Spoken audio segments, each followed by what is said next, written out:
ഹർത്താൽ ദിനത്തിൽ വലഞ്ഞ അയ്യപ്പ ഭക്തന്മാർക്ക് ഭക്ഷണം ഒരുക്കിക്കൊടുത്ത് കാസർഗോഡ് ബേക്കൽ റിഫായ് മസ്ജിദ് ഭാരവാഹികൾ. ശശികല ടീച്ചറെ അറസ്റ്റ് ചെയ്തതിൽ പ്രതിഷേധിച്ച് ഹിന്ദു ഐക്യവേദി പ്രഖ്യാപിച്ച ഹർത്താലിൽ വലഞ്ഞ അയ്യപ്പ ഭക്തന്മാർക്കാണ് ഭക്ഷണം ഒരുക്കിയത്. മതേതരത്വത്തിന്റെ നേർക്കാഴ്ച തന്നെയാണ് ബേക്കൽ റിഫായ് പള്ളിയിൽ നടന്ന ഈ സൽക്കാരം. ഹിന്ദുവും മുസൽമാനും എന്നും ഒന്നിച്ചു നിന്ന ചരിത്രമേ കേരളക്കരയ്ക്കുള്ളൂ.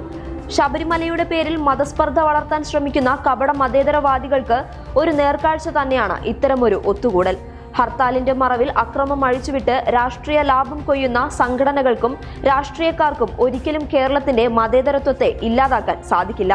ബാവരുടെയും അയ്യപ്പന്റെയും സ്നേഹത്തിനു മുന്നിൽ ഒന്നിച്ചു നിന്നവരാണ് മലയാളികൾ. അത് മറക്കാൻ ഒരു കേരളീയനും തയ്യാറാകില്ല. വിശ്വാസം സംരക്ഷിക്കേണ്ടത് ഭക്തരുടെ ആവശ്യം തന്നെയാണ്. അത് ആക്രമങ്ങൾ അഴിച്ചുവിട്ടും സംഘർഷാവസ്ഥ സൃഷ്ടിച്ചുമല്ല വേണ്ടത്. സത്യത്തോടൊപ്പം മുന്നോട്ടു പോയാൽ കേരളത്തിന്റെ പൊതുജനങ്ങൾ എന്നും കൂടെ തന്നെ ഉണ്ടാകും. News desk public Kerala.